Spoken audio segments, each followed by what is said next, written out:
로마서 12장 5절입니다. 같이 읽습니다. 그와 같이 우리도 여럿이지만 그리스도 안에서 한 몸이요 각 사람이 서로 지체이기 때문이라. 아멘. 자, 오늘은 서로 이런 제목으로 여러분에게 말씀을 드릴게요. 우리가 헌신에 대해서 생각해 볼 때 서로에 대해서도 이렇게 주님이 원하시는 대로 최선을 다하는 거, 열심을 다하는 거, 이것도 필요한 일이죠.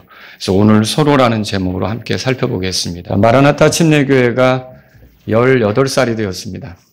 지난주에 우리가 감사하는 시간을 가졌고요. 성경 기록에 의하면 교회를 표현하는 말들이 있습니다. 어떤 데는 양떼다 그렇게 표현하기도 하고요. 어떤 데는 하나님의 집이다 그렇게 표현하기도 하고요. 또 어떤 데는 밭이다 혹은 건물이다 이런 식으로 표현이 되고 있습니다. 근데 교회를 설명할 때 참 이렇게 생각해 볼수록 잘 표현했다 이렇게 생각하는 표현은 한 몸이라는 표현입니다. 이 지역교회는 뭐냐? 한 몸이다 그렇게 표현하고요. 그러면 지역교회가 몸이라 그러면 이 지역교회에 속한 성도들은 그 몸의 지체다 이렇게 말할 수가 있는 거죠. 그래서 5절에 우리도 여럿이지만 그리스도 안에서 한 몸이다 그렇게 말했어요. 그리고 각 사람이 서로 지체다 그렇게 말하고 있는 거죠. 그래서 제가 오늘 여러분과 함께 살펴보려고 하는 내용이 뭐냐, 이게 서로 지체인 사람들끼리 어떻게 헌신하는 거가 필요할까, 어떻게 서로 이렇게 대하는 것이 필요할까, 이 부분을 살펴보려고 하는 거예요. 그래서 제 설교는 오늘 신약 성경에서 성경 구절을 좀 많이 찾겠습니다. 그런데 서로라는 표현이 중심이 되어서 우리가 서로를 향해 어떻게 해야 되는지 이거를 이제 살펴보려고 하는 겁니다. 제가 말씀을 준비하면서 서로라는 표현이 들어간 그런 어떤 서로를 어떻게 대해야 되는지에 관한 그 말씀들이 상당히 많더라고요. 한 25가지 이상 이렇게 나오더라고요. 근데 그것을 오늘 다 여러분에게 말씀드리기는 그렇고 오늘은 5가지만 여러분에게 말씀드리도록 그렇게 하겠습니다. 제가 이 설교를 하는 목적은 뭐냐면 우리가 서로 지체잖아요. 지체들 간에 어떻게 대해야 하는지 이 말씀을 통해 배워서 우리가 지체로서 한 지역교회를 이룬다면 이 지역교회를 세워가는 데 있어서 오늘 말씀을 통해서 좀 도움을 받고 교회를 세워가는 저와 여러분들이 되기를 바라서 이 말씀을 드리려고 하는 겁니다. 자, 그러면 우리가 어떻게 서로에 대해서 대해야 합니까? 첫 번째가요, 서로를 향해 같은 마음을 가지라는 거예요. 자, 12장 5절 우리가 봤죠? 그 밑으로 내려가 보세요. 16절에 이렇게 써 있어요. 우리 함께 읽어볼까요? 서로를 향해 같은 마음을 가지라. 높은 곳에 마음을 두지 말고 도리어 낮은 처지에 있는 사람들에게 겸손히 행하라. 너 스스로 지혜롭다고 자만하지 말라. 자, 여기서 서로를 향해 같은 마음을 가지라. 이게 이제 중요합니다. 같은 마음을 가지라는 것은요, 이게 같은 생각을 품으라 그렇게 말하는 거예요. 같은 생각을 품는다는 것은 내가 저 사람보다 낫다는 생각, 우월하다는 생각, 저 사람이 나보다 못하다는 생각, 이런 생각을 품으면 같은 생각을 품을 수가 없습니다. 자, 그런 생각들, 내가 저 사람보다 낫다는 생각 있잖아요. 이거는 상대를 자극하게 됩니다. 그러니까 좋게 자극하는 게 아니라 불편하게 자극하죠. 여러분들이 누구를 대할 때 그 사람이 나를 대하는데 내가 당신 같은 사람하고 상대해 주는 걸 고맙게 생각해야 돼. 이런 식이라면 여러분이 마음이 편하겠어요? 불편하겠어요? 불편하죠. 불편한 거죠. 그래서 이게 서로를 향해 같은 마음을 가지라. 이 말은 뭐냐면 내가 우쭐대는 생각이나 또 높은 곳에 마음을 두고 이렇게 살면 안 된다는 거죠. 서로에게 맞추려고 하는, 그러니까 이게 같이 이렇게 하나가 되려고 하는 그런 생각을 가져야 된다는 거죠. 근데 사실 우리가 살아가면서 여러 가지 그 환경적인 요소에 의해서 내가 저 사람보다 낫다는 생각을 품으려고 할 때가 있어요. 지식이 많다든지, 경험이 많다든지, 또 내가 가진 게 많다든지, 사회적 지위가 내가 좀 더 높다든지, 아니면 내가 가지고 있는 인맥이 좀 대단하다든지, 그러면 그 사람을 대할 때 내가 좀 더 우월한 것처럼, 높은 것처럼 그렇게 생각하려고 할 때가 있다는 거죠. 여러분과 저는 하나님의 은혜가 아니면 건져질 수 없는, 자격이 안 되는 그런 존재였다는 걸 기억하셔야 돼요. 거기서 우리가 구원받아서 이렇게 지체를 이룬 거니까 내가 저 사람보다 더 낫다는 생각을 품는 것은 여러분 서로를 향해 같은 마음을 가지는 게 아니라는 거죠. 여기 높은 것의 마음을 16절에 보세요. 높은 것의 마음을 두지 말고 그렇게 돼 있죠? 제가 이거 로마서 강의하면서 여러분에게 다 말씀을 드린 건데 여러분 그 높은 것의 마음을 두는 거는 누구처럼 행하는 거냐?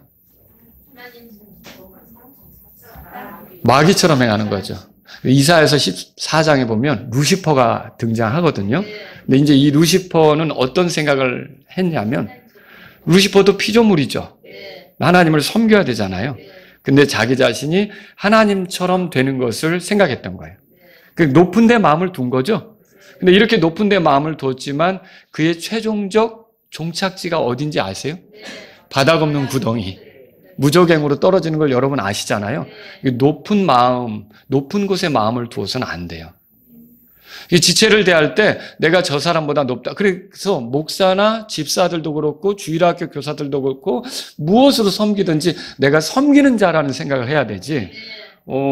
그래서 목사에 대해서도 뭐라 그래요? 군림하는 자가 되지 말라고 베드로전서 5장에서 말하잖아요. 그러니까 여러분과 저는요, 높은 곳에 마음을 두어서는 안 되는 거죠. 마귀는요, 사람들에게 자꾸 그렇게 선동질을 하는 거예요. 그래서 에덴 동산에서도 이브에게 다가와서 높은 곳에 마음을 두도록 했죠. 너도 하나님처럼 될 수 있다. 결국 거기에 넘어간 거 아닙니까? 그게 우리의 지금 이 비참한 실상을 만드는 첫 단추가 된 거 아닙니까? 여러분과 저는요, 높은 데 마음을 두는 사람들이 아니어야 된다는 거죠. 그러면 낮은 데 마음을 두는 건 또 누구처럼 하는 걸까요? 예수님처럼 하는 거죠. 여러분과 제가 빌립보서 2장에서 예수님의 모습을 발견해요. 그분은 하나님의 형체로 계시고 또 하나님과 동등하시고 그러나 사람의 모습으로 오셨고 종의 형체를 가지셨고 그렇죠? 그리고 사람들을 섬겼잖아요.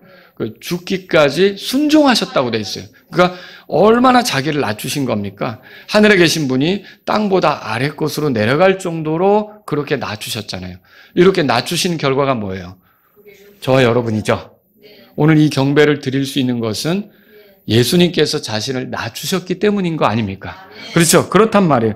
그래서 저와 여러분들이 누구를 따라가느냐. 그래서 여기서 우리가 알아야 될 게 서로를 향해 같은 마음을 가지라. 이건 뭐냐면 결국은 그리스도 안에 있던 마음, 그리스도 안에 있던 생각, 그것을 너희가 품으라 그 소리예요. 그러니까 서로를 향해 그리스도 안에 있었던 생각을 품는 건데 그게 바로 겸손한 생각이죠. 겸손히 행하는 생각이죠. 그래서 16절에 보세요. 높은 곳에 마음을 두지 말고 도리어 낮은 처지에 있는 사람들에게 뭐라고 돼 있어요? 겸손히 행하라 그렇게 돼 있는 거죠. 그래서 서로를 이렇게 향하여 겸손히 행할 때 그 모임이 하나가 될 수가 있어요. 근데 내가 더 오래 다녔다? 저 사람 온 지 얼마 안 된다? 무시하거나 내가 더 성경을 많이 봤다? 저 사람 성경책 한 번도 안 읽은 것 같다? 무시하거나 내가 교회에서 이런 직분에 있다? 아니, 저 사람은 아무것도 아니다? 이렇게 무시하거나 여러분 이런 높은 생각을 가지고 대하면 교회가 하나를 이룰 수 있을까요? 절대로 하나를 이룰 수 없다는 거죠. 그래서 겸손히 행하라. 서로를 향해 같은 마음을 가지라. 누구 마음 품으라는 거예요? 예수님 마음 품으라는 거죠. 로마서 있으니까 15장 보세요. 로마서 15장에. 그래서 우리가 서로 지체를 대할 때 그렇게 대해야 된다는 거죠. 15장. 자, 거기 찾으셨으면 5절을 우리가 함께 읽겠습니다. 다 같이 읽습니다. 이제 인내와 안위의 하나님께서 너희에게 그리스도 예수님을 따라 서로를 향해 뭐라고 돼 있어요? 같은 마음을 갖도록 허락하기를 원하노니 누구를 따라? 예수님을 따라. 그래서 예수님 안에 있던 마음, 예수님 안에 있던 생각이 이제 우리에게 있어야 되는 거죠. 그래서 서로를 향해 같은 마음을 가져라. 그래서 저와 여러분들이 다 예수님 마음에 맞추려고 한다면, 예수님이 가졌던 생각을 우리도 품으려고 한다고 한다면 정말 최고의 교회를 이루게 될 거예요. 서로 하나를 이루고 불편하지 않게 가는 그런 교회가 될 거라고 여러분이 생각하시기 바랍니다. 두 번째는 뭐냐면요. 자, 첫 번째 뭐였죠? 서로를 향해 같은 마음을 가지라. 두 번째는 이거예요. 서로 사랑하라. 우리가 많이 듣는 거죠. 아까 우리가 이제 찬송으로도 노래했습니다. 자, 그러면 서로를 사랑하는 건 뭐냐? 예수님께서 자기 제자들에게 원하시는 거예요. 여러분과 저는 구원 받았죠? 구원 받으면 그걸로 끝이 아니라 이제 예수님의 제자로 살아가는 삶이 필요한 거예요. 우리 한번 요한복음 찾아보세요. 13장에 요한복음 13장. 저와 여러분들은 이제 구원받은 사람으로서 예수님의 제자로 살아가는 자들이 된 거라 그렇게 말할 수 있는 거죠. 근데 예수님이 이 제자들에게 원하시는 게 뭐냐? 제자들끼리 서로 사랑하는 거예요. 제자들끼리 서로 사랑하는 거죠. 자, 찾으셨으면 요한복음 13장 거기 4절 다 같이 읽겠습니다. 새 명령을 내가 너희에게 주노니 너희는 뭐라고 돼 있어요? 서로 사랑하라. 내가 너희를 사랑한 것 같이 너희도 서로 사랑하라 그랬어요. 자, 주님이 제자들에게 원하는 게 뭐라고 써 있습니까? 서로 사랑하라고 하는데 여기서 말하는 서로는 결국 제자들이죠. 우리는 교회 지체들이 되었고 하나의 교회를 이루었다면 우리 모두가 다 주님의 제자들 아닙니까? 그럼 우리는 서로에 대해서 어떻게 하라는 거예요? 네, 사랑해야 된다는 거죠. 그것도 여기에 단서를 어떻게 다셨냐면 내가 너희를 사랑한 것 같이 그렇게 사랑하래요. 그러면 주님이 우리를 어떻게 사랑하셨습니까? 주님은요, 낮아지셨어요. 하늘의 그 높은 곳에 계시면 어떤 사랑도 보일 수가 없었던 거죠. 근데 낮아지셨잖아요. 우리와 같은 틈으로 오신 거 아닙니까? 우리처럼 살고자 낮아지신 거죠. 그리고요, 자기 자신을 내주셨어요. 자기 목숨을 희생물로 주신 거죠. 그렇게 하면서 그분이 이루시려고 했던 게 뭐예요? 나를 살리려고 하는 거예요. 그러면 그래서 나를 살려서 어떻게 하는데요? 하나님과 더 가깝게 만들려고 하는 거죠. 그래서 저와 여러분들이 지체를 사랑한다. 서로를 사랑한다는 건 뭐냐면 내가 더 낮아지고 내가 헌신하고 희생해서 그 지체가 하나님과 가까워지도록 그 지체를 세우는 거, 이게 사랑이에요.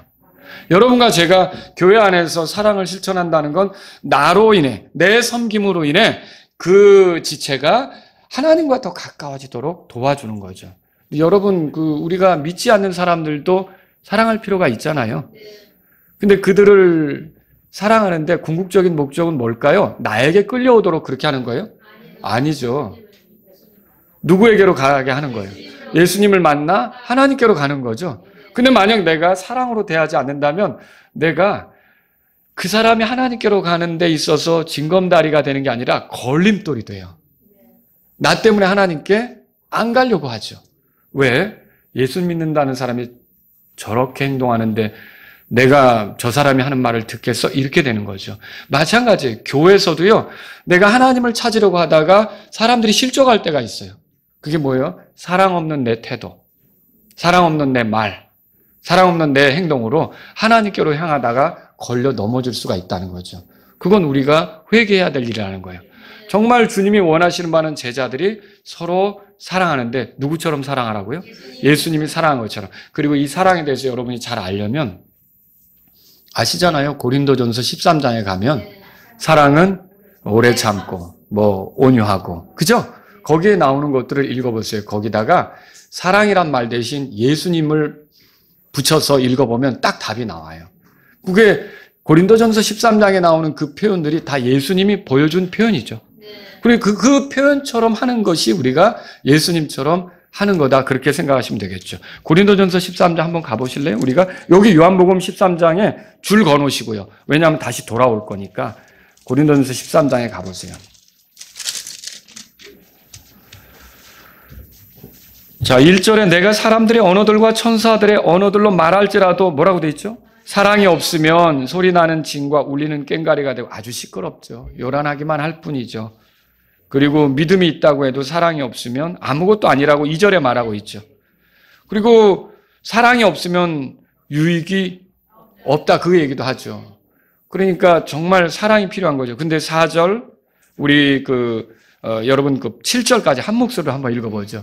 다 같이 읽습니다. 사랑은 오래 참고 친절하며 사랑은 시기하지 아니하고 사랑은 자기를 자랑하지 아니하며 우쭐대지 아니하고 보기 흉한 일을 행하지 아니하며 자기 것을 추구하지 아니하고 쉽게 속내지 아니하며 악을 생각하지 아니하고 불법을 기뻐하지 아니하며 진리를 기뻐하고 모든 것을 인내하며 모든 것을 믿고 모든 것을 바라며 모든 것을 견디느니라. 이게 사랑이 이렇다는 거죠.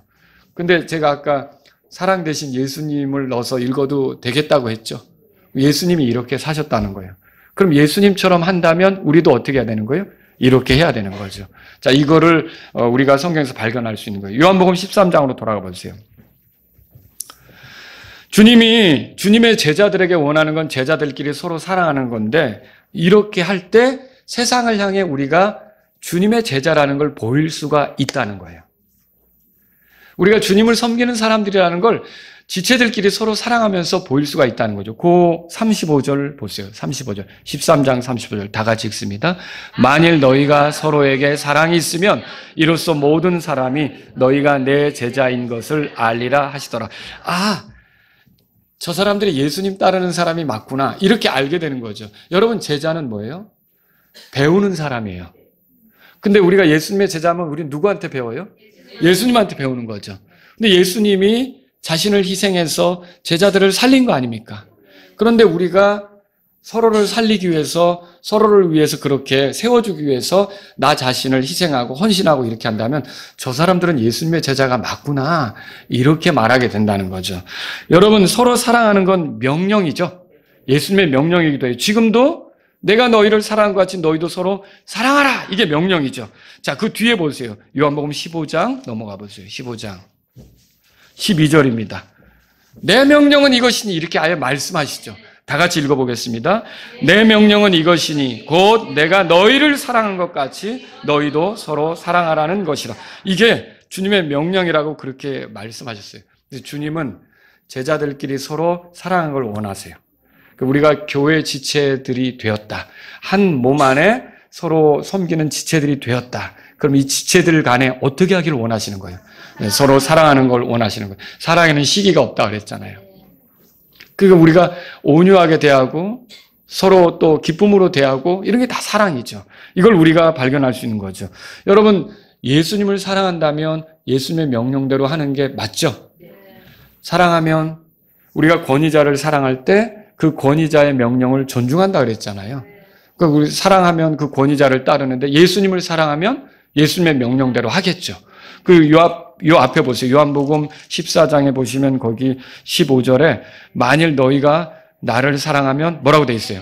내 명령들을 지키라. 그래서 우리가 예수님을 사랑하면 예수님의 명령들을 지킬 거고 예수님의 명령은 내가 너희를 사랑한 것 같이 너희도 서로 사랑하라고 했으니까 그걸 이제 지켜가겠죠. 여러분, 이걸 발견할 수 있어요. 15장 찾으셨으면 17절 우리 한 번 더 보겠습니다. 17절 다 같이 읽습니다. 내가 이것들을 너희에게 명령하는 것은 너희가 서로 사랑하게 하려 함이니라. 예, 예수님께서는 우리가 서로 사랑하는 걸 이렇게 원하신다는 거죠. 그래서 이게 지금 요한이 쓴 요한복음 아닙니까? 요한이 나중에 서신서를 쓰면서 요한일서 3장에서 이렇게 말했어요. 23절인데 들어보세요. 그분의 명령은 이것이니 곧 우리가 그분의 아들 예수 그리스도의 이름을 믿고 그분께서 우리에게 명령을 주신 대로 서로 사랑하는 것이라. 그러니까 여러분과 제가 주님을 사랑한다면 이 명령을 존중하게 될 거라는 거죠. 또 여러분, 바울은 이렇게 썼어요. 로마서 13장 8절에 들어보세요. 서로 사랑하는 것 외에는 아무에게든지 어떤 빚도 지지 말라. 그러니까 서로 사랑하는 거고 그렇게 사랑을 받는 거고 이런 것들은 충분히 누리라는 것이죠. 이걸 우리에게 가르쳐주고 있어요. 자, 이렇게 서로 사랑하도록 명령하신 분이 예수님이시고 하나님은 또 우리가 이렇게 서로 사랑하도록 가르치시는 분이 되세요. 데살로니가전서 4장으로 가보세요. 데살로니가전서 4장입니다.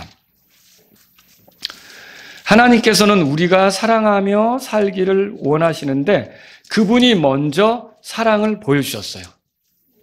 자, 여러분, 하나님의 사랑이 어떻게 나타났죠? 십자가에서 나타났어요. 그래서 하나님의 사랑이 어떠한지 여러분이 알기를 원한다면 십자가를 생각해야 돼요. 나는 부모에게 사랑을 받지 못했다. 그래도 십자가를 생각하면 하나님이 날 사랑하는 걸 여러분이 알 수 있을걸요?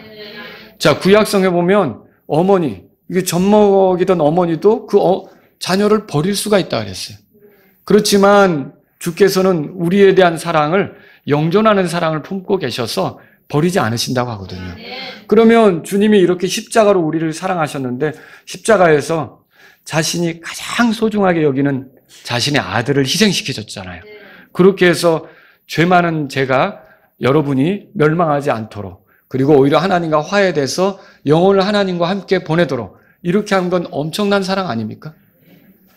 그러면 내가 하나님의 말을 잘 들었을 때 예수님을 희생시킨 게 아니에요. 하나님 마음에 드는 행동을 하면서 살아갔을 때 예수님을 희생시킨 게 아니에요. 하나님하고 충돌하고 하나님을 대적했었던 때란 말이죠. 그런데도 내가 멸망한 걸 원치 않으셔서 이 땅에 자신의 아들을 보내셨고 그 아들을 십자가에서 희생시킨 거죠. 그 로마서 5장 8절에 그렇게 나오잖아요. 그 예수님을 통해 하나님께서 자신의 사랑을 당당히 이렇게 보여주신다고 말씀하고 있잖아요. 이렇게 사랑을 보여주시면서 우리가 그 사랑에 감동을 받고 사랑을 힘입어서 구원받은 삶을 살면서 우리도 다른 사람을 사랑하기를 원하시는 거죠. 그래서 여기 데살로니가전서 4장 9절에 다 같이 한번 읽어보죠. 그러나 형제 사랑에 대하여는 내가 너에게 쓸 필요가 없나니 이는 너희 자신이 하나님으로부터 서로 사랑하도록 가르침을 받았기 때문이라. 예, 여러분 여기서 우리가 하나님으로부터 서로 사랑하도록 가르침을 받았다. 그래서 이 하나님의 사랑을 깊이 깨달은 사람일수록 어떻게 되느냐? 지체들을 향한 사랑이 더 풍성해지는 거예요. 더 커지는 거죠. 근데 내가 예수님의 사랑을 안다고 해도 이론적으로만 알고 그 사랑이 내 마음에 크게 와닿지 않고 이렇게 하면 어때요? 하나님이 나를 사랑하는 건 알아. 그런데 지체들을 향한 사랑이 있어서 많이 계산적이 되고, 여러분 눈에는 눈, 이에는 이, 이게 율법의 원리 아닙니까? 우리가 지체들에게 그런 식으로 대해야 합니까? 하나님은 눈에는 눈, 이에는 이라고 말씀하셨지만 그 율법이 있음에도 그 율법의 방식으로 우리를 이렇게 가차없이 대한 게 아니라 은혜로 우리를 대해 주셨잖아요. 우리가 그걸 안다면 우리 지체들 향해서도 우리가 그렇게 서로 사랑하는 모습이 있어야 되는 거죠. 그래서 데살로니가 교회 성도들에게 바울이 하나님 우리에게 사랑을 가르쳐 주시지 않았냐? 그럼 너희도 서로 사랑하는 것이 마땅하다. 그 얘기죠. 데살로니가전서 3장 보세요. 3장 그 위에 12절. 자, 12절 우리 같이 읽어보죠. 또 우리가 너희를 향하여 행하는 것 같이 주께서 너희가 서로를 향하여 그리고 모든 사람을 향하여 사랑을 많이 베풀고 또 넘치도록 베풀게 하시기를 원하노니. 그러면 여러분 하나님이 이렇게 사랑을 가르치셔서 데살로니가 교회 성도들에게 원하는 건 뭐예요? 서로에게 사랑을 많이 베풀고 모든 사람에게 사랑을 많이 베풀고 이걸 원하신다는 거죠. 그럼 여러분 마라나타 침례교회도 서로에게 사랑을 많이 베푸는 그런 지체들의 모임이 되기를 바랍니다. 이 교회가 그런 교회가 되기를 원하는 거죠. 여러분 베드로는 성도들에게 이렇게 썼어요. 너희가 주의하여 순수한 마음으로 뜨겁게 서로 사랑하라. 베드로전서 1장 22절에 써 있어요. 그리고 요한일서로 가볼까요? 요한일서. 자, 요한도 그렇게 썼어요. 요한일서 3장에 보겠습니다. 요한일서 3장. 자, 이렇게 바울도 그랬고 베드로도 그랬고 요한도 그랬고 다 하나같이 우리가 지체들이라면 우리가 그리스도인들이라면 예수님의 제자라면 서로 간에 어떻게 해야 된다고 말합니까? 사랑해야 된다고 말하는 거죠. 자, 요한일서 찾으셨으면 3장에 거기 11절에 보세요. 11절 다 같이 읽겠습니다. 이는 우리가 서로 사랑해야 한다는 이 소식이 너희가 처음부터 들은 것이기 때문이라. 자, 제가 오늘 여러분에게 설교하는 이거 서로 사랑해야 된다 이 말이 생소합니까? 아니에요. 이거는 그리스도의 교회가 시작되면서부터 이거는 제자들에게 제시된 거예요. 예수님이 제자들을 불러놓고 진작에 말씀하신 거죠. 그러니까 이거는 뭐 시간이 흐른다고 해서 우리가 새롭게 안 것도 아니고 처음부터 우리에게 주어진 것이기 때문에 우리는 서로 사랑해야 되는 거죠. 여러분 특히 우리가 하나님의 자녀들이에요. 구원받았으면 다 하나님을 향해 아버지라고 부르잖아요. 여러분 하나님 아버지 맞죠? 자, 저에게 아들이 셋이 있어요. 아들이 셋이 있는데 감사하게도 이 삼형제는 잘 지내요, 서로. 어렸을 때는 조금 이렇게 티격태격했지만 지금은 이제 그런 게 아니라 서로 다 잘 지낸단 말이죠. 자, 이렇게 서로 잘 지낼 때 제 마음은 어떨까요? 제 아내의 마음은 어떨까요? 다 좋겠죠? 좋은 거예요. 저를 아버지라고 부르는 자녀들이 서로 잘 지내는 거예요. 이게 너무너무 좋은 거죠. 그러면 여러분 하나님을 향해 아버지라고 부르십니까? 저도 하나님을 향해 아버지라고 부르는데. 근데 하나님을 향해 아버지라고 부르는 우리끼리 잘 지내면 하나님께서 어떠실까요? 기쁘시죠. 그런데 하나님 아버지 했는데 저 자매는 아니야. 이런 식으로 한다면 하나님 아버지 해놓고 저 형제 때문에 아주 죽겠어 한다면 결국은 어떻게 될까요? 하나님께서 이게 아버지라고 부르는데 서로 간에 이런 마찰이 있고 불편하게 지낸다면 하나님이 기뻐하실까요? 그렇지 않다는 거죠. 여러분 요한일서 4장 7절을 보세요. 4장 7절에 가보세요. 자, 다 같이 읽습니다. 사랑하는 자들아 우리가 서로 사랑하자. 이는 사랑은 하나님께 속한 것이며 사랑하는 자마다 하나님에게서 나서 하나님을 알기 때문이라. 우리가 하나님에게서 나서 하나님의 자녀라면 서로 사랑하자. 여기서 7절에도 그랬잖아요. 우리가 서로 사랑하자. 이렇게 말하고 있잖아요. 그러니까 하나님의 자녀들끼리는 어떻게 해야 되는 거예요? 서로 사랑해야 된다라고 하는 거죠. 그 밑에 구절 보세요. 11절에 계속 말합니다. 다 같이 읽습니다. 사랑하는 자들아 하나님께서 우리를 이같이 사랑하셨다면 우리도 서로 사랑하는 것이 마땅하니라. 하나님께서 우리에게 사랑을 가르쳐 주셨잖아요. 예수님을 통해 보여주셨잖아요. 십자가를 통해 사랑이 어떤 건지를 증명해 주셨잖아요. 그 하나님의 세상을 이처럼 사랑하사. 그 세상에 우리가 포함되는 거죠. 이처럼 사랑하셨다 그러면 어느 정도예요? 여러분이 측량할 수 있겠어요? 이처럼은 측량할 수 없는 거예요. 우리를 사랑하셨죠. 그런데 말로만 사랑한 게 아니라 자신의 독생자를 우리를 위해 주셨죠. 그리고 우리가 그분을 믿으면 뭐라고 돼 있어요? 결말에 우리가 멸망하는 게 아니라 영존하는 생명을 얻게 하는 거. 이게 하나님의 사랑 아닙니까? 이 사랑을 받아놓고 이 사랑 때문에 구원받아놓고 이 사랑 때문에 구원 간증해놓고 이 사랑으로 구원받았다고 하는 다른 사람을 내가 사랑하지 않는 거는 하나님께서 기뻐하지 않는다. 그렇게 정리를 해야 되겠죠. 여러분 그 밑에 보세요. 12절 다 같이 읽겠습니다. 그 밑으로 한번 우리 다 같이 읽겠습니다. 12절. 어느 때에도 하나님을 본 사람은 아무도 없느니라. 만일 우리가 서로 사랑하면 하나님께서 우리 안에 거하시고 그분의 사랑이 우리 안에서 완전하게 되느니라. 예, 우리가 서로 사랑하면 여기 보니까 그렇게 돼 있어요. 하나님께서 우리 안에 거하시고 대답해 보세요. 지금 여러분이 하나님이 거하시지 않습니까? 거하시죠? 근데 왜 이런 말을 했을까요? 실제적으로 그분이 동행하는 삶 그것을 여러분이 충분히 누리면서 갈 수가 있다는 거죠.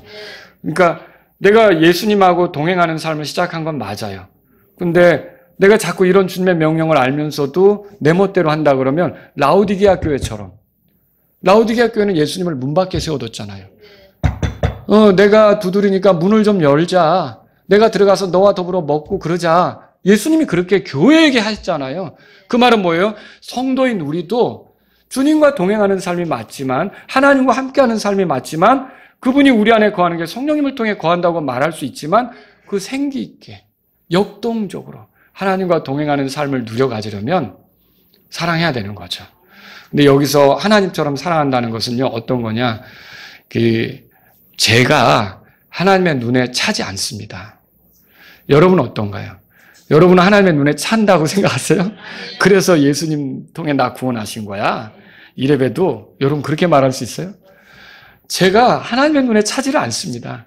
근데 이게 이제 구원받으면 그러면 좀 괜찮은가 보니까 구원받고 나서도 골칫거리더라고요, 보니까. 아주 문제 속새기는 거 보면 그래서 제가 어느 때는 누군가에게 당신은 왜 이 모습이 고쳐지지 않고 이렇게 합니까? 라고 하는데 왜 그럽니까? 하는데 어느 날 내가 그런 면이 있더라고요. 그런데도 하나님께서 어떻게 하신 거예요? 나를 사랑하신 거죠. 그 아들을 희생시킨 거죠. 그래서 우리가 교회 지체들을 대할 때 그 급이 되면 내가 사랑해 줄게. 여러분 그거 지금 하나님처럼 사랑하는 거 아니라는 거죠. 하나님처럼 사랑하는 건 어떤 거예요? 내 눈에 차지 않아도 내가 실망을 했어도 부족했어도 저 사람이 더 하나님하고 가까워지도록 저 사람이 더 하나님께 은혜를 누리도록 저 사람이 세워지도록 이렇게 다가가는 게 하나님처럼 서로 사랑하는 거라는 거죠. 아시겠죠? 자, 그래서 우리가 두 번째로 첫 번째는 뭐예요? 서로를 향해 같은 마음을 가지라는 거고요. 두 번째는 서로 사랑하라. 세 번째는 뭐냐면 서로 고소하지 말라는 거예요. 여러분 성경을 찾아보세요. 고린도전서 6장입니다. 고린도전서 6장. 고린도 교회는 참 문제가 많은 교회입니다. 그래도 하나님께서 사랑하셔서 이 교회에게 바로잡아 주려고 편지를 쓰게 한 거 보면 참 대단한 거죠. 자, 고린도전서 6장에 보세요. 6장에 거기 6절에 오히려 형제가 형제를 고소하며 그것도 불신자들 앞에서 하는도다. 잘했단 소리예요? 그러면 안 된단 소리예요. 그래서 형제가 형제를 세상 법정에 고소한 거예요. 그 세상 법정에 고소했다는 말이 판사들이 불신자가 많잖아요. 그 재판관이 불신자들이 많은데 불신자들한테 가가지고 우리 교회 문제 좀 해결해 달라고. 근데 지금도 그런 일이 뉴스 가운데 들리는 게 많아요. 심지어 저는 최근에 어떤 교회 문제를 알게 되는데 그 교회가 두 쪽이 났어요. 두 쪽이 났는데 강단에 서서 설교하고 또 그걸 방해하겠다고 막 원래 목사였던가 보죠. 막 이렇게 또 요 앞에 나가서 또 설교하고 두 사람이 막 떠드는 거예요. 우와, 저게 하나님의 뜻일까? 정말 하나님을 사랑하면 둘 중에 하나는 그냥 조용히 주님께 맡기고 갔을 텐데 어떻게 저렇게 끝까지 내가 이 교회를 해보겠다고 둘이서 떠드는 거예요. 그리고 나중에 안 되면 어떨까요? 또 세상 법정으로 가서 누가 진짜 담임 목사인지 가려달라고. 여러분 그걸 왜 세상이 가려줍니까? 담임 목사를 세울 때 누가 세우는 거예요? 성도들이 교회 안에서 기도하면서 세우는 거 아닙니까? 교회가 결정하는 거 아닙니까? 그렇죠? 그런데 이런 것들은 하지 말아야 된다. 지금 성경이 말하는 거 7절 다 같이 읽습니다. 7절 읽겠습니다. 그러므로 이제 전적으로 너희 가운데 잘못이 있나니 이는 너희가 서로 고소하기 때문이라. 어찌하여 너희는 차라리 부당한 일을 당하지 않느냐? 어찌하여 너희는 차라리 소가 빼앗기는 것을 스스로 감수하지 않느냐? 자, 어떤 어려움, 그러니까 이제 내가 알고 지내는 지체인데 그 지체로부터 내가 어려움을 당한다. 그 사람이 나를 힘들게 한다. 하나님 아실까요? 모를까요? 아시죠. 여러분 그렇게 믿으세요? 네. 근데 모르는 것처럼 내가 해결하려고 하는 거예요. 이게 큰 문제라는 거죠. 그리고 그 사람이 나를 괴롭히면 하나님은 열중셔하고 있죠. 하나님 아무것도 못 하시나요? 그 사람이 지체인데 구원받았는데 구원받았다면 하나님이 뭔가 일하시겠죠. 바로 잡아 주실까요? 예, 우리는 그 믿음이 없는 거예요. 그러니까 내 머리를 굴리는 거죠. 세상 법정으로 달려가서 여기 7절에 보면 너희가 서로 고소하기 때문이라 그 말이 어떻게 되냐면 법으로 간다. 법 앞에 간다는 거예요. 데리고서 서로 법으로 해결하려고 한다는 거죠. 영어 성경에 보면 그런 식으로 써 있어요. 그래서 여러분과 제가 이게 하나님이 계신다고 믿는다면, 하나님이 능력이 있다고 믿는다면, 하나님이 일하실 수 있다고 믿는다면 나를 힘들게 하는 그 지체의 그 모습도 하나님이 보실 거고 그 사람을 바로잡는데 하나님이 일하실 수 있고 하나님이 그 사람도 사랑한다면 계속 그 모습이 되게 하겠느냐는 거죠.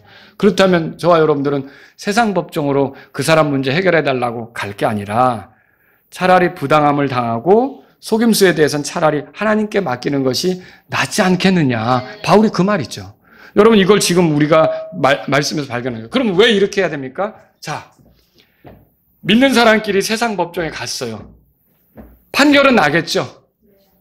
근데 판사는 어떻게 생각할까요? 그 법정을 지켜본 사람들은 어떻게 생각할까요? 저들이 예수님을 따르는 종자들인데 서로 치고받고 난리가 났어. 서로 더 빼앗겠다고 간증이 될까요? 안 되죠.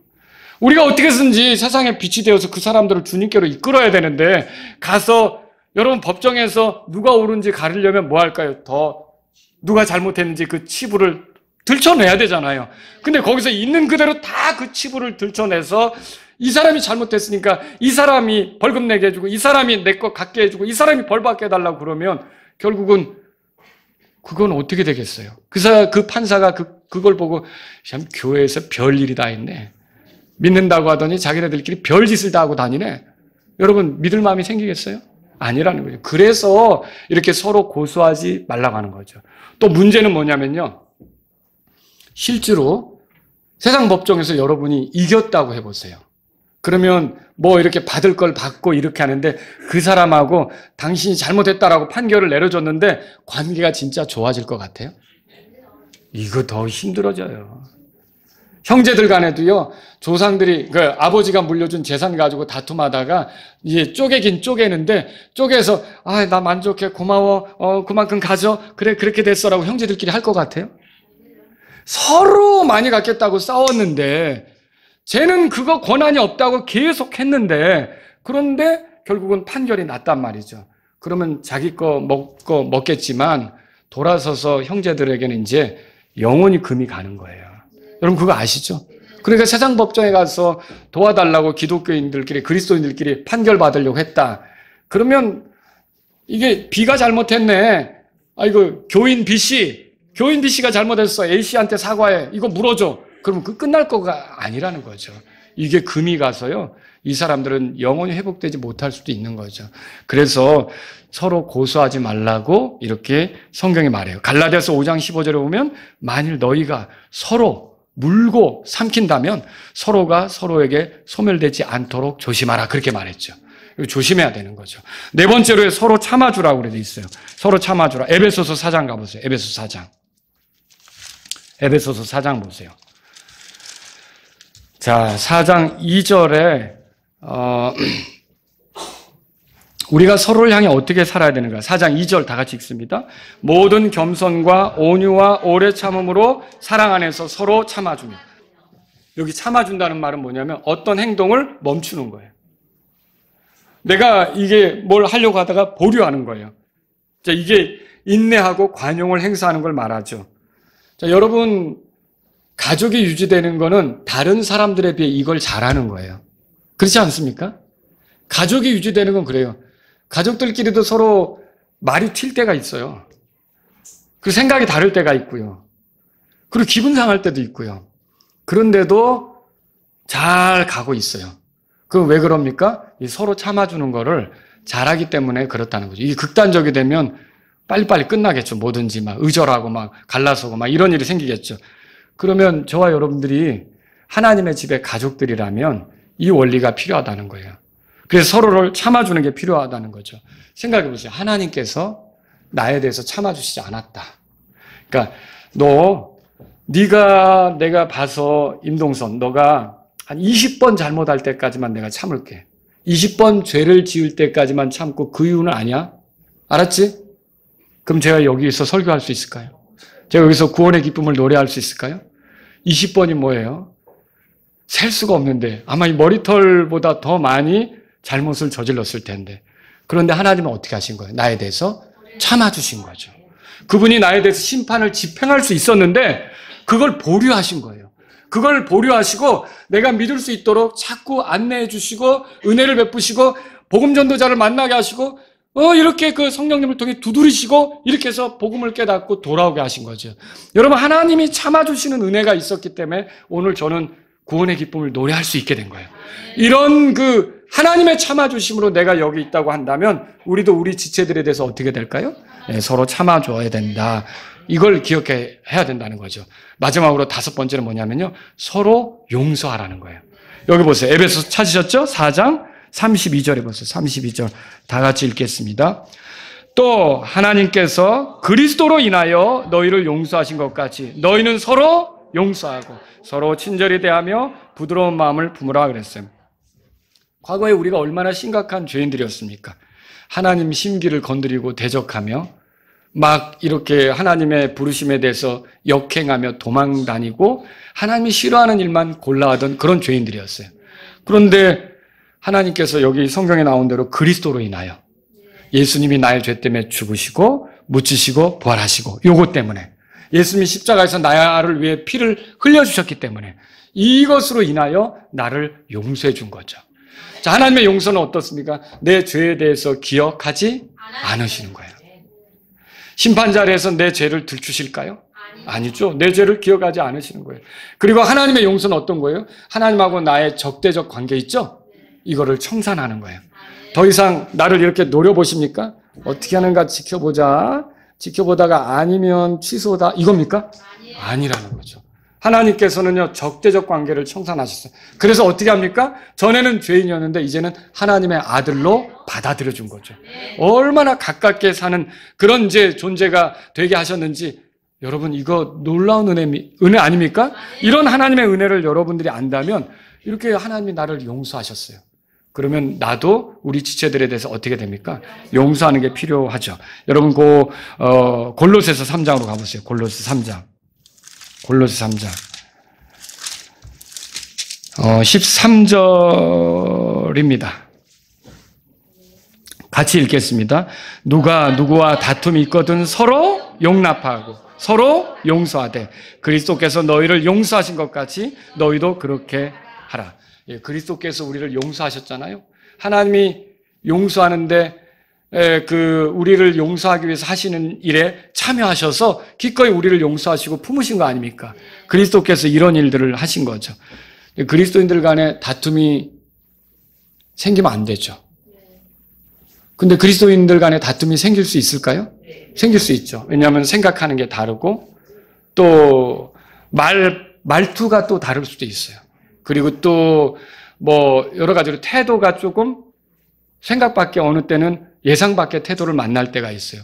이럴 때는 어떨까요? 서로 다툴 수가 있는 거죠. 그런데 그렇게 해도 다투지 말라고 성경은 말해요. 어떻게 하라고 그래요? 서로 용서하라 그렇게 말해요. 서로의 과실들에 대해서 계속 가져가려고 하지 말라는 거죠. 여러분들이 그런 문제가 있으면 진지하게 얘기를 나누되 이거는 너의 잘못을 이렇게 장대 위에 달아서 모든 이에게 보여줘 봐야겠어. 이겁니까?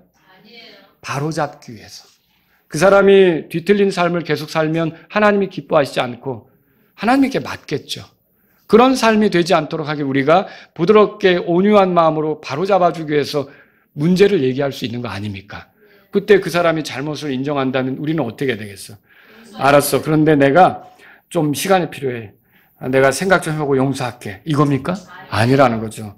여러분 마태복음 18장을 읽어보시면요. 1만 달란트 탕감받은 사람이 있어요. 갚을 능력이 안 됐죠. 빚이 1만 달란트인데 1만 달란트가 여러분 상당한 금액입니다. 근데 이 1만 달란트를 탕감받고 이제 그 주인이 그래 너 능력 안 되니까 탕감해 줄게 하고 그래서 기뻐서 나갔는데 길거리에서 동료를 만났어요. 근데 100데나리온 빚진 사람을 만났어요. 자기한테. 그거 어떻게 하죠? 붙잡고 늘어지면서 너 이거 갚기 전에 감옥에 가 있어라고 집어넣었죠. 자, 그 소식을 빚을 탕감해 준 주인이 들었어요. 그 주인이 어떻게 말하던 거예요. 이 사람을 불러서 마태복음 18장 33절에 너도 마땅히 내가 너를 가엾게 여긴 것 같이 내 동료 종을 불쌍히 여겼어야 하지 아니하냐. 이거 가둬라. 이렇게 됐죠. 여러분 그래서 우리가 주님으로부터 용서받은 게 귀하다면 누군가에게도 그 용서를 누릴 수 있도록 여러분이 그렇게 하는 것이 서로를 향해 올바른 태도라는 거죠. 자, 저는 오늘 우리가 지체라면 서로에 대해 어떻게 해야 되는지 말씀을 드렸어요. 이게 신약교회에게 주신 말씀인데 첫째는 뭐였어요? 서로를 향해 같은 마음을 가져라. 서로 사랑하라. 서로 고소하지 말라. 서로 참아주라. 서로 용서하라. 이렇게 5가지만 했어요. 자, 근데 여기서 이제 중요한 거예요. 이 모든 것들을 혼자서 할 수 있습니까? 이제 어떤 사람들은 이 꼴 보기 싫어서 산속으로 들어가 나 혼자 믿음 생활 하겠다고 해요. 근데 잠언에도 나와요. 소들이 불편하다고 해서 외양간에서 소 다 치워버리면 먹을 거 생겨요, 안 생겨요? 젖도 얻지 못하. 그렇죠? 그러니까 여러분 이거 알아야 돼요. 이 서로라는 말이 성경에 써 있는 건요. 그리스도인은 혼자 신앙생활 하는 게 아니다는 거죠. 같이 어울려서 신앙생활 하는 거예요. 여러분 온라인으로 설교만 듣는 사람 있죠. 교회 생활 안 하는 사람. 이거 실천할 수 있을까요? 절대 못하죠. 최근에 유행하는 코로나 시기 지나면서 가나안 교인 들어보셨어요? 가나안 교인. 가나안 교인이 뭔가 그랬더니 가나안 거꾸로 하면 뭐죠? 난 좋은 소리인 줄 알았어요.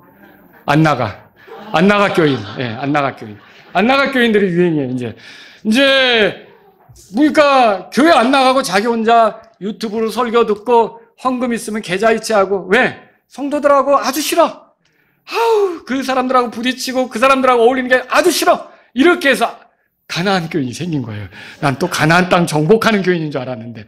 근데 여러분 이런 것들은 뭐예요? 이런 형태로 신앙생활하면 지금 이 예수님의 명령이고 하나님이 가르쳐 주신 거고 이런 서로 뭐 하라는 거 지킬 수 있어요? 전혀 그 해당사항 없죠. 그리고 신앙생활은요.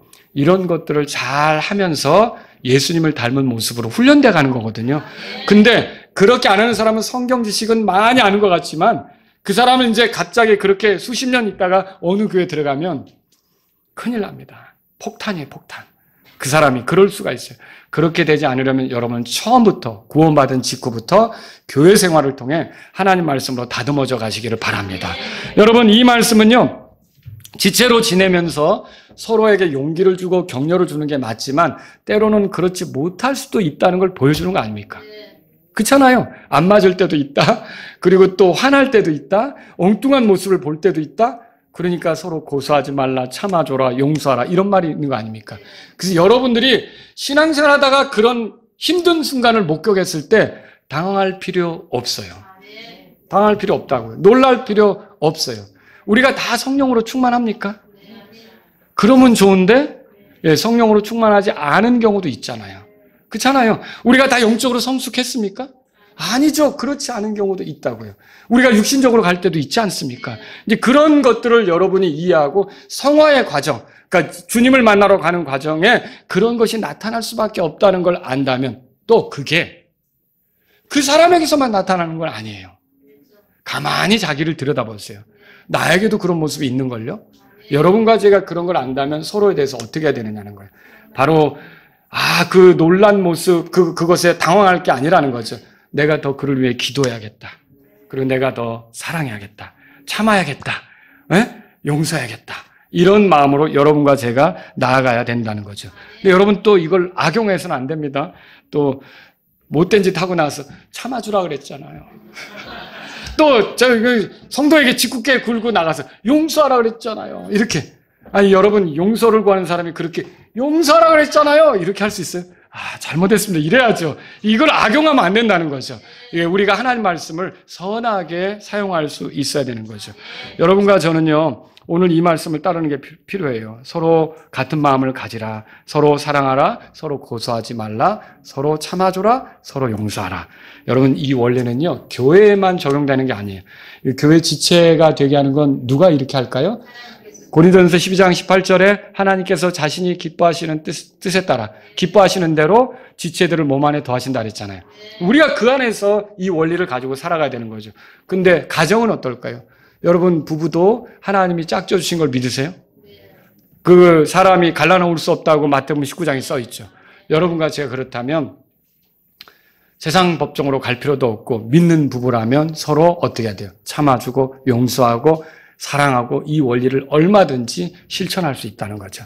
그럴 때 교회에서 이게 실천이 되면 교회가 세워지는 거고 가정에서 실천이 되면 또 가정이 세워지는 것이고 다 같이 일어서시겠습니다. 오늘 이 말씀을 들으신 여러분 가운데 하나님 아버지 우리가 예수님의 제자로서 서로에게 해야 될 것을 잘 해나갈 수 있기를 원합니다. 이런 분이 있다면 이 시간 주님 앞에 나아가십시오. 제가 지체들을 향해 높은 데 마음을 두지 않고 겸손히 행할 수 있기를 원합니다. 이런 분이 있다면 이 시간 주님 앞에 나아가시고요. 또 제가 서로 사랑하는 사람이 되기를 원합니다. 사랑하는 지체가 되기를 원합니다. 지체에 대해서 고소하지 않기를 원합니다. 참아주기를 원합니다. 용서하는 사람이 되기를 원합니다. 이런 분이 있다면 이 시간 주님 앞에 나아가십시오. 주님 마라나타 침례교회가 주님이 가르쳐 주신 대로 서로에게 잘하는 그런 교회가 될 수 있게 도와주세요. 이런 분이 있다면 이 시간 주님 앞에 나아가십시오.